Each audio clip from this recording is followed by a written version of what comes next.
So, let's say you watch a movie. In the critic circle, or if you're just on Letterboxd, anyone can do it nowadays, you will do something called giving a movie a rating. You know, giving a film a rating, which is basically just a showcase of how much you liked or disliked a film. But I find the way we rate films to be kind of arbitrary. You'll just watch a movie and then you'll just be like, oh, I guess that's a 3. It's a 4.75. I mean, you just say a random number out of a hat. I mean, there's like just nothing to it. Why do you decide what movie is rated what? It means nothing, you know? Now, there are some critics and there's some people who put a lot of thought behind like where they would rate a movie, but most people don't. And so this got me thinking, what if I made a system to how if someone watches a movie, they can more properly rate a film and figure out exactly how much they like or dislike it. And that's exactly what I did. Now, disclaimer, there's going to be people who say films are not math equations. You know, you can't just pop in a formula and determine what makes a good movie or not. And I'm not saying you should do that. And yes, my system to how you should rate a movie is a point-by-point system, but it's more about organizing your thoughts and figuring out exactly why you like or dislike a movie. With that said, this rating system, which I've developed, it's a way to help people who are novice at talking about movies. It gives them a way to organize their thoughts and gives it a way people to clearly think about why they like a movie or why they don't like it. Great, disclaimers out of the way? Alright, let's get on with it. So the first thing you want to do is you want to figure out how exactly you're rating a movie by. It can be as something as complicated as 1 to 100 or something as simple as thumbs up, thumbs down. For the purposes of this video, I'm going to say that I use a 1 out of 10 scale. That is how I rate a movie, out of 1 out of 10. Now, if you use a 5-star scale, it's pretty much the same thing. Just means like if a movie's a 9 out of 10 for you, that would just mean it's 4.5 stars. The first step is to divide up your points. And the way we're going to do that is we're going to put in 3 separate categories. Now you might be asking, well, that leaves one number kind of like just like there. And that 1 point is basically a saying of congratulations, you made a movie. You know, congratulations, you finished it and you released it. You know, so it gets a solid 1 point right there. That's definitely not a lazy excuse for the fact that I had a 3-point system and I just had nothing to do with that other little dangler right there. And then from there, it's divided into 3 separate categories on 3 different points and how you divide the film, which I'm going to go into right now. First of all, technicals, which means the technical categories in which you make a movie. And this is divided into 3 different categories, 3 different subcategories. It's divided into directing, visual effects, and music. The first category is directing. And that is basically the visual style the director decided the film will have. Again, I should say this is all subjective. This is all subjective based on your feelings. None of this is objective whatsoever. But in terms of directing, it's just if a director, you can see their directorial visual style and you like it. Take a film like Evil Dead 2. This is a very visceral film with a lot of close-ups, a lot of jump cuts, a lot of extreme camera angles, a lot of the camera moving directly into someone's face. It is a visual feast. I use this example because it's one of the films people see and they can definitively put a stamp on it. It's like, this is a specific director and they have a very specific style. If we were to look at something with at the complete opposite end of the spectrum, take any Judd Apatow film. These are films like 4-Year-Old Virgin or Knocked Up. Those films have no directorial vision whatsoever. The camera is locked down, usually in a medium shot, or 2 medium shots with 2 cameras set up at the same time, and just to allow the comedians to improvise during the scenes. There's nothing interesting about Judd Apatow as a director. He has no interesting visual flair whatsoever. And because of that, I personally would almost never give his films a point for direction, because he has absolutely no directorial vision whatsoever. So it's a big old 0 for me. Screw you, Judd Apatow. I liked King of Staten Island, but screw you, Judd Apatow. Next up, visual effects. This is the easiest one to spot. Was there a visual effect in the movie that was bad? Was there a visual effect in the movie that took you out of the film? most movies nowadays, like the big blockbusters, would probably get a point taken off because they always have bad special effects somewhere. I mean, just because there's so much special effects in movies nowadays. Movies like dramas or whatever, like something like that, where they're just like people talking throughout the whole film. This is basically a freebie point, you know, because there's no visual effects. Of course, sometimes even dramas have like bad green screen for some reason. A modern example I would say is Avatar 2: The Way of Water, which I recently just saw. That movie, I don't think there was a single effect that was unconvincing to me whatsoever. And the last category in the technical spectrum is music. Now music, it's a bit trickier to define. A lot of different films, there's a lot of different barometers. If it's a musical, or just a simple fact of, is the music good? If it's an action movie, you really want to have a memorable score. It's not enough to just be like thoroughly entertained by the action sequences. It's more so that you should remember the theme. You should be humming the theme on your way out of the theater. For thrillers, you don't need a memorable score. What you need to have is suspenseful scenes. Sometimes this means that you're going to be thinking about the scenes that actually don't really have any music. Those quiet, suspenseful scenes. The scenes that keep you on the edge of your toes throughout the whole thing.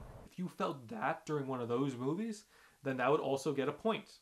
Next up, we have characters. And for this, I have a special graph. It's back. The whiteboard's back. So I made a little pyramid here, the character pyramid.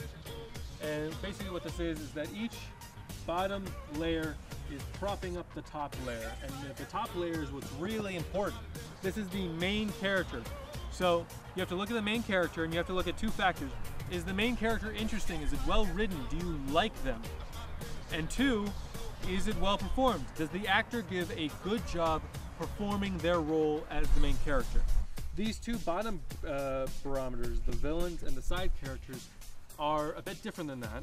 And this is going to sound a bit weird, but villains and side characters, or just the antagonists and side characters, they don't need to be interesting.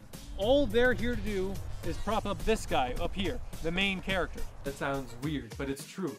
The only thing they need to do is support the main character story. They don't on their own need to be good. I mean, if they are, that's a bonus, but it's not necessarily like a contributing factor. As long as they do a good job like that, they get a point. Most films get 2 freebies right off here just for getting this part right. But films can lose points here if the side characters, the villains, are distractingly annoying or if the actors are bad. This is goodbye to this graph. It's done. It's over.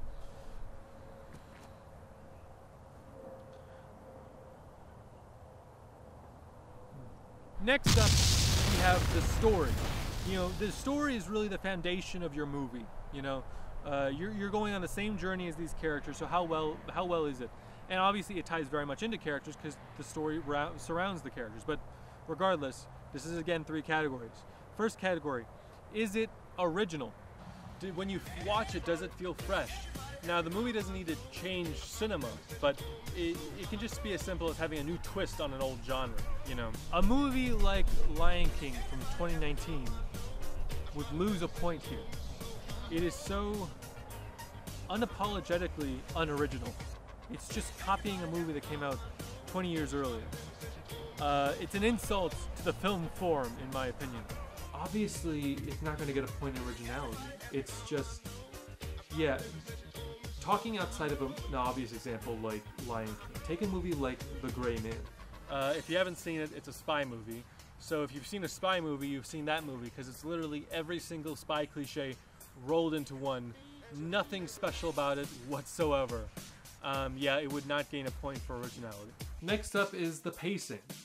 Now, this is the category that can probably change the most on repeated viewings. Because as you watch the movie, you'll have different feelings about the pacing. Sometimes when you rewatch a film, you'll think the pacing problems you had before are completely non-existent now, because now you know where the story is going, so now you're more engaged throughout what originally thought were boring parts. And it can be the opposite. Sometimes you can rewatch a movie and you'll be bored by parts you originally found engaging because you realize that the story isn't going anywhere that interesting to begin with. The Knives Out movies, both of them, have very odd structures that kind of go back and forth, and in the first viewing, it can kind of feel a bit dull. But on repeated viewings, it becomes quite fun, because you know where it's going, and it's fun to kind of go on this journey. And this doesn't just mean like long movies lose a point, short movies gain a point. You look at a movie like The Irishman.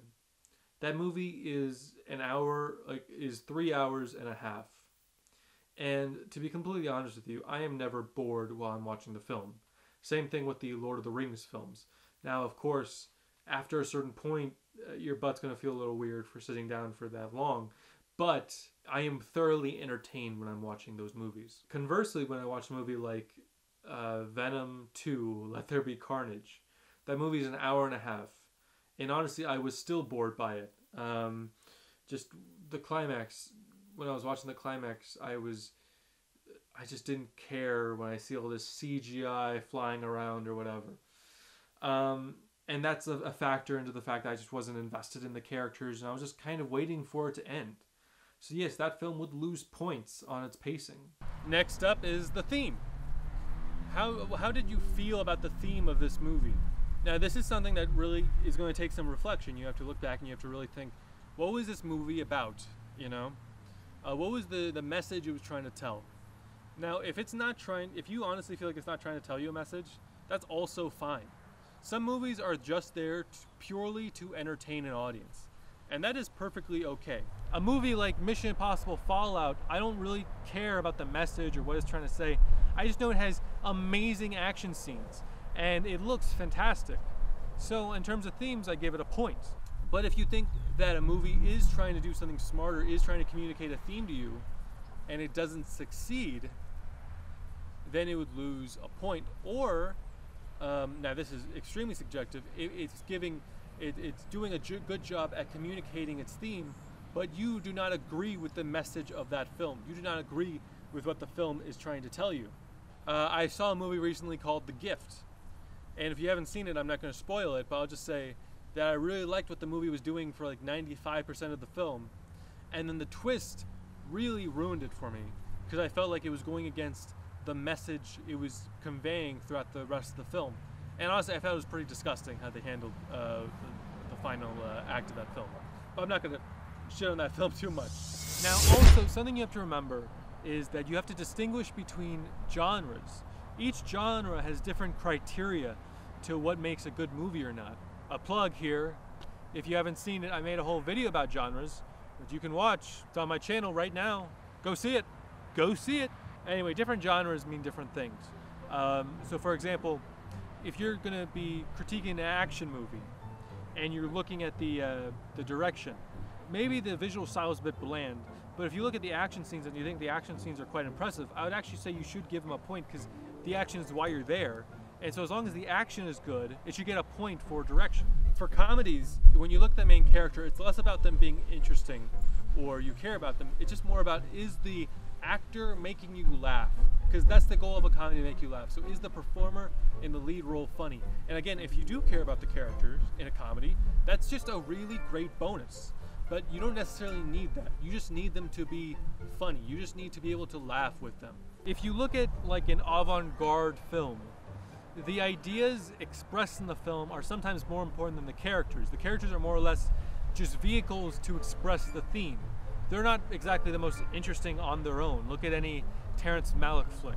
So if you are looking at avant-garde films, you can sometimes overlook things like interesting characters, as long as the themes that the characters are there for are well represented. And of course, this is very rare, but if there's less than 3 characters, or there isn't really a villain, or there's just a lot of very small minor characters in the film, or it's an ensemble, you don't have to look at it at a barometer of like main character, villains, side characters. You just look at them as a whole, and you can just say like, oh, all the characters are good, they get 3 points right there. Of course, the fun part of this is giving some examples on some films and seeing how they measure up to these ranking styles. So I'm gonna give you some examples right now on some films. So the first film I'm gonna talk about is the film Pulp Fiction. First of all, technicals. I hate saying technicals. It sounds like I'm saying technicals or tentacles or something much worse.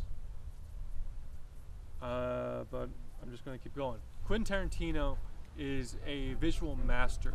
He knows how to frame up shots to make them look slick and great, and the lighting in Pulp Fiction is always such a treat. Every scene is lit so well. His use of natural light is fantastic. And I love how Quentin Tarantino holds on shots. There's something kind of amateurish about it, but it's also what you like about it. It's very gutsy. It's very, it feels like a filmmaker in his 20s. Visual effects, it's not a visual effects movie. There is one scene where Bruce Willis is driving in a car like he's in a taxi, and in the background there's like black and white stock footage instead of a normal background. And I'm assuming that must be a stylistic choice. I don't think that's like a by accident thing. So I'm gonna say that yes, he gets a point there. The music, I mean, forget it. I mean, I was introduced to so many classic and iconic songs in Pulp Fiction. The soundtrack is one of the best soundtracks of all time. Tarantino is almost a bit reliant on his music, but it undeniably really works, and it gives his films a real pizzazz. Now this is a good example of an ensemble piece where it's really hard to tell who is the main character. Everyone has their own idea of who the main character is. I'm not going to get into that, but just every character is interesting. No character feels annoying or shoehorned in or badly acted. So you can just give that film 3 points right off the bat. In terms of the story, it is very original. It's funny because Tarantino specifically said that he took the idea from a bunch of crime cliche stories and kind of put them together. But the way he told it, it feels so fresh and so unique. The pacing is great. There are slow parts, but once you watch the whole thing as a whole, you love where everything builds to. So you have to give it credit for the pacing. And then for the themes, it honestly doesn't even really need themes.